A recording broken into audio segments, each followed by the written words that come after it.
তো এই চকলেটটাকে নিয়ে একটা গল্প আছে। এটা আমি কিনেছিলাম ডিসেম্বরে। আ আমার মামার বাড়ির ওখানে শপিং মল আছে সেখানে। তো আমি এই চকলেটটা এমনি ইউটিউবে দেখেছিলাম, আমি নাম জানতাম না।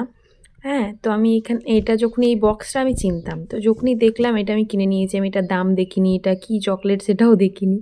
কিনে নেওয়ার পর যখন বিল দেখছি অনেক এসেছে। তো কিসে এত বিল হলো? এমন কোনো জিনিস তো আমি কিনিনি যেটাতে প্রচুর বিল হবে। পরে দেখলাম যে এই চকলেটটা।